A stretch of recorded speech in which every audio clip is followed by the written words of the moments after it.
here in our upstairs kiln room today, and I am going to review the Skutt KMT 1022. So let's break down the name of this kiln, and I think it'll be helpful so you can compare one Skutt kiln to another. KM stands for Kiln Master. That's this right here, their famous kiln controller. It's actually a Bartlett controller, but they've done a great job designing the interface to make it easy to use. It's one of the reasons I think teachers love it so much. You find a lot of Skutt kilns in schools. So if you find a Skutt kiln, or you're looking to buy one, and it starts with KM, that stands for Kiln Master. Now, their newest controller is here, the KMT, and it's not hooked up to anything, so you can't see the control pad. But look at it. It looks like a tablet or an iPhone on your kiln. It's phenomenal, and we'll do a separate review of the actual controller to get more in depth here. And if you've ever seen a Skutt kiln with KS on it, that stands for Kiln Sitter. So the 10 represents the number of sides of your kiln. So in this case, it's 10-sided, so that represents a 23-inch diameter. And the 22 is the depth of the kiln. Most kilns in the United States, at least, are made with bricks that are 9 inches by 4.5 inches.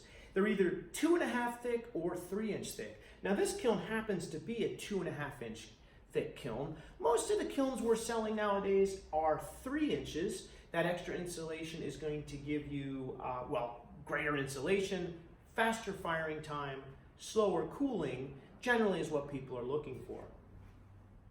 Let's take a moment to look at some of the small components on a Skutt kiln. Start with the peephole plugs. Skutt gives you a peep every 4.5 inches down the side of the kiln.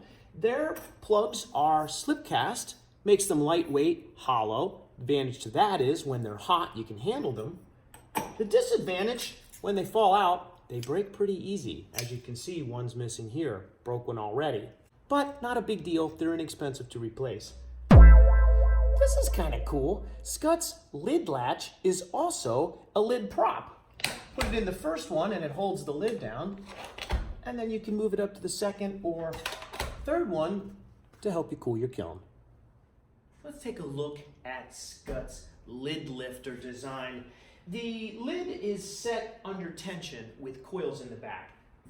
Let's actually set it in a second, see how that goes. But for now, I wanted to go over and show you the surface that they put on. The underneath and the top side has this beautiful gray refractory material painted on. I've actually seen them put this on in their facility, and the person putting it on is really an artist. It's a lid that you can actually say is handcrafted. Here's the back side of the Skutt lid, and you can see those two coils. They're not under tension right now. We basically just have to get this bar on the other side of this bar. So I set the lid all the way back at the highest it could go. If you have two people, this is easier to do, but you can do it by yourself. Let's just pull this out. There's a cotter pin there. Slide that out.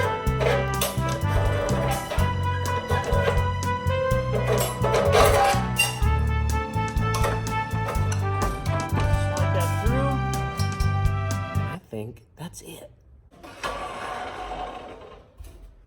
If Skutt had an Achilles heel, it would be this, the infamous element pin. Now, in the corner of every single brick, Skutt skillfully installs these pins. They hold the elements in place, and no one does it as good as the manufacturer. I never seem to be able to get them in quite as well. But you will have to remove every single pin when you replace your elements. Because if you don't, you'll end up pulling a chunk of soft brick out. Believe me, I know. You also might be thinking, Mark, I'm not going to do this. I'm just going to pay someone to do it. Fair enough. It's not a fun job to do, but remember, you only do it every 200 firings or so.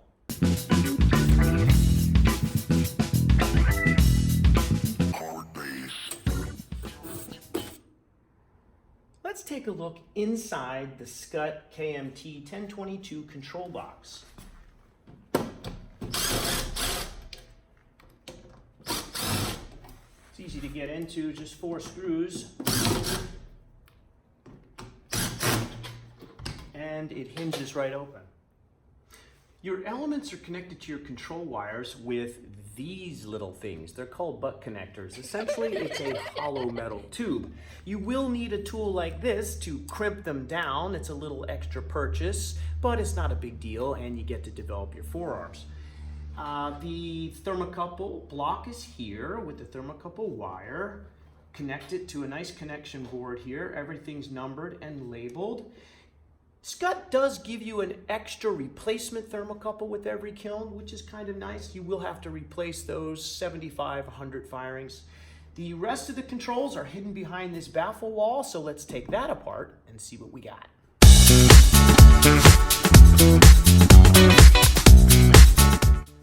Inside a Scott control box, you can see here the power's coming in. It's leaving here through a current sensor. I'll get to that in just a bit. That's a cool feature. Going to your relays. These are the little black boxes that make that clicking sound that turns on and off your kiln. Right here is your transformer, and that's converting the 240 volts down to a 24 volts to run your fancy new control board. Back to that current sensor. In every Scott kiln, they build in a little kiln technician inside your kiln. There's a diagnostics button on your controller that will allow you to figure out which section of your kiln is potentially failing. And that's all happening because of that little current sensor in there. It's just a neat little feature that they didn't have to do, but it's a hidden component that you don't know you're getting in every Scott kiln. Minor detail, but I kind of like it. It's the Scott power cord head. It's a Hubble head, it's removable, so if your plug ever does burn out, and they do, you can replace just the head, not the entire power cord. Kind of smart. A few years back, I received a Scott kiln, and when I was installing it, we noticed the insulation jacket was missing. So I called them up, and the owner of the company called me back immediately, and he explained that his research showed that the insulation jacket on the wire was actually keeping the wire hot, essentially the adverse effect of what they wanted. So they simply removed it. I think that was interesting. It gives you some insight into the Scott kiln and their engineers and their design philosophy. If it doesn't need to be there, take it away. Less is more. If you're looking for a kiln at a reasonable price point, you like a standard shape, the KMT 1022 is a mid-sized kiln. It's not too small, it's not too big. You appreciate the craftsmanship and a company that is leading the pack in technology with some of the best customer support in the industry, then maybe the KMT 1022 is the kiln for you.